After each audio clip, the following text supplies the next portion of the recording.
ఓం నమో వెంకటేశాయ. అందరూ ఎలా ఉన్నారు? నేనైతే చాలా బాగున్నాను. మీ అందరు కూడా చాలా బాగుండాలని ఆ దేవుడినైతే మనస్ఫూర్తిగా కోరుకుంటున్నాను. సో, ఈరోజైతే నేను ఇక్కడ పూజ చేసుకుంటున్నాను, గడప పూజ. సో, నాకు చిన్నప్పటి నుండి అన్నమయ్య కీర్తనలు, వెంకటేశ్వర స్వామి సాంగ్స్ అంటే చాలా ఇష్టం. సో, వెంకటేశ్వర స్వామి సుప్రభాతం అనేది ప్రతి సాటర్డే మా స్కూల్లో పాడించేవారు.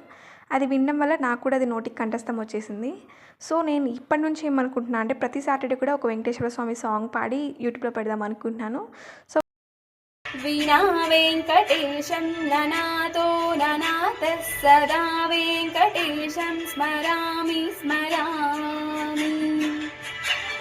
హరి వెంకటేశం ప్రసీద ప్రసీద ప్రియం వెంకటేశం ప్రయచ్చ ప్రయచ్చ. అహం దూరతస్తే పదాంబోజయుగ్మ ప్రాణానిచ్చయాగత్య సేవాం కరోమి.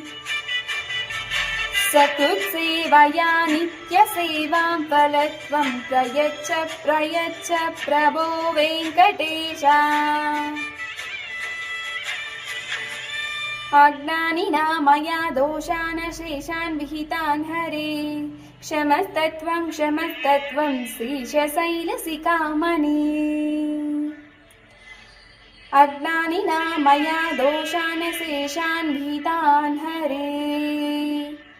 క్షమస్తత్వం క్షమస్తత్వం శేషశైలశిఖామణి. మీకు ఈ సాంగ్ నచ్చితే లైక్ చేసి కామెంట్ సెక్షన్లో కామెంట్ చేయడం మర్చిపోదండి. ఫుల్ వీడియో అయితే నా యూట్యూబ్ ఛానల్లో ఫుల్ వీడియో అప్లోడ్ చేస్తాను.